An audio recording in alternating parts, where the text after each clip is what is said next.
नमस्कार दोस्तों, मेरा नाम नकुल है और मैं उत्तराखंड से बिलोंग करता हूँ। जैसे कि पड़ोसी मुल्क चीन को देख के लग रहा है कि देश के हालात सही नहीं है।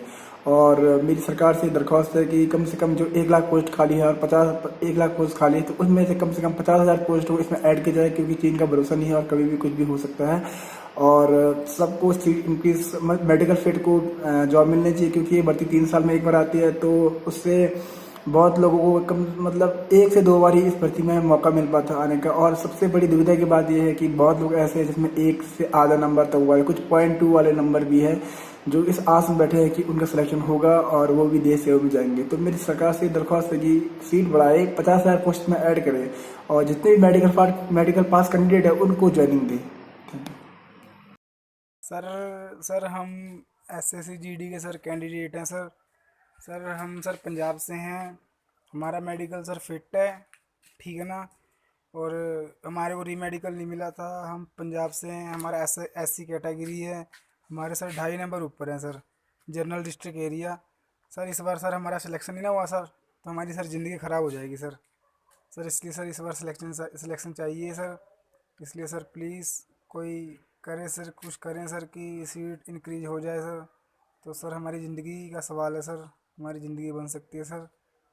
सर सरकार के आगे सर बहुत हाथ जोड़ के बेनती है कि हमारी ज़िंदगी से मत खेले, वो हमारी ज़िंदगी से मजाक मत करे, प्लीज़ सर।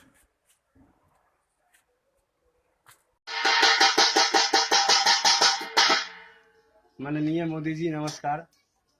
मैं राजा कुमार बिहार से संबंध रखता हूं। आज आपका जो भारत में बेरोजगारी चरम पर है, उसका स्वागत हम थाली बजाकर कर रहे हैं। आप बड़ी गर्व के साथ कहीं कहते हैं कि भारत युवाओं का देश है। जहां आप विदेश यात्रा करते हैं वहां पे जाकर कहते हैं कि भारत में 65% युवा है। लेकिन ये भारत में जो 65% युवा है, इस युवा का क्या हाल है आप शायद नहीं समझ रहे होंगे। ये जो युवा है आज दर दर भटक रहे हैं, इधर उधर रोजगार की तलाश में भटक रहे हैं। अभी देश में बहुत सारा मुद्दा है चर्चा करने के लिए। कोई जीडीपी पे चर्चा कर रहा है, कोई रेलवे का हो, रेलवे हो या फिर एयरपोर्ट हो, एयरलाइंस हो, वो सब का जो प्राइवेट आप जो निजीकरण कर रहे हैं, प्राइवेटाइजेशन कर रहे हैं, उस पर लोगों का चर्चा बहुत है। एक गरीब आदमी हम हैं, अब आप रेलवे का निजीकरण कर दीजिएगा, उससे हमको क्या मतलब है। आप एयरलाइंस बेच दीजिएगा, उससे हमको क्या मतलब है। बेच दीजिए सारा कुछ, जीडीपी माइनस में चले जाए, उससे हमको क्या मतलब है। एक गरीब आदमी जो होता है जीडीपी का पूरा नाम भी नहीं जानता। ये जो आप निजीकरण कर रहे हैं, निजीकरण का मतलब भी नहीं समझता है गरीब आदमी। गरीब आदमी सिर्फ इतना समझता है कि 2 वक्त का रोटी उसके हाथ में कैसे है, इसके बारे में समझता है। और आज भारत में 65% जो युवा है वो बेरोजगारी के दौर से गुजर रहे हैं। हम इसमें कोई शक नहीं है कि आप एक अच्छे प्रधानमंत्री हैं, देश का नेतृत्व सही ढंग से कर रहे हैं। आप धारा 370 हटा दिए, बहुत खुशी की बात है कि कश्मीर हमारा एक भारत का अपूर्ण अंग हो गया, पूर्ण अंग हो गया, जो पहले अपूर्ण था। आप राम मंदिर बना दिए, बड़ी खुशी की बात है कि उतने दिनों से लटका हुआ जो केस था वो क्लियर हो गया। हम आपसे बहुत खुश हैं। लेकिन ये जो बेरोजगारी या चरम सीमा पर है, इसका भी कोई समाधान कीजिए। हम ये वीडियो बना रहे हैं, इसका मतलब ये नहीं है कि आपसे हम बेरोजगारी कल की डेट में ही दूर करने को बोल रहे हैं। आप इस पर भी थोड़ा ध्यान दीजिए। बेरोजगार है, हाथ में रोजगार नहीं है, घर का अन्न जो है वो पत्थर सा लगता है, खुद का कमाई नहीं है, 23 साल उम्र हो चुका है। 2018 में एसएससी जीडी का एग्जाम क्लियर किए थे, मेडिकल हो गया, फिट हो गया, फिजिकल पास कर लिए, सब कुछ हो गया, पूरा आपका जो सरकारी प्रोसेस है वो पूरा पार कर लिए। लेकिन अभी तक नौकरी के नाम पर क्या मिला है, एक शहर से दूसरे शहर सिर्फ भटक रहे हैं। तो थोड़ा सोचिए इसके बारे में, बेरोजगारी कैसे दूर कीजिएगा। आप पाकिस्तान के लाहौर में तिरंगा गाड़ दीजिए, बहुत खुशी होगा। चीन किया, पूरा जो शंघाई उसका शहर है उस पर जाके कब्जा कर लीजिए। लेकिन हम लोग को क्या है, एक गरीब आदमी को क्या है, एक रोजगार दे दीजिए और कुछ नहीं। तो ये जो आपका एक नया पर जो एक तथ्य आया है कि किसी भी व्यक्ति का जो स्वागत आप थाली से और ताली से करवाए थे कोरोना टाइम में, उसी तरह जो आपके देश में आज जो बेरोजगारी चरम सीमा पर है 65% युवाओं का, उसका स्वागत हम ताली और थाली से करते हैं। बस हम लोग को सिर्फ नियुक्ति दे दीजिए। साल 2018 का एसएससी जीडी कैंडिडेट है, सारा कुछ आपका जो प्रोसेस है उसको पार कर लीजिए। और ये जो आप इतनी निकम्मी भी सरकार नहीं होनी चाहिए कि जो 3 साल पहले एसएससी जीडी की बहाली है और अभी तक क्लियर नहीं हुआ। आप रोजगार, आपका जो इलेक्शन था, इलेक्शन का समय जो आप पहले फिक्स कर लेते हैं किस डेट को इलेक्शन होगा, उसका नतीजा किस तारीख को आएगा, लेकिन रेलवे का फॉर्म आप भरवाते हैं 2 साल पहले और अभी तक आपको एक वेंडर नहीं मिला है। कितना शर्म का बात है। लोग कह रहे हैं कि 500 रुपया दिया है तुम, इसीलिए आज रेलवे के एग्जाम के लिए इतना तड़प रहा। अरे 500 रुपया क्या, 1000 रुपया हम ही कोरोना टाइम डोनेट किए थे पीएम केयर फंड में। और हम जैसे युवा जो है बेरोजगार, वही जरूरत पड़ने पर कोरोना टाइम 500 या 5000 10,000 से मदद किया था। तो इसके बारे में भी थोड़ा सोचिए। लड़ने के लिए और मुद्दा चर्चा करने के लिए बहुत सारा है। बेरोजगारी पे थोड़ा कुछ सोचिए और इसका जो है जल्द से जल्द समाधान जो निकले उसको निकालिए और एक कैलेंडर जारी करवाइए। एसएससी हो, रेलवे हो या फिर कोई भी विभाग का हो। 2015 में एसएससी बिहार का रिक्वायरमेंट आया था।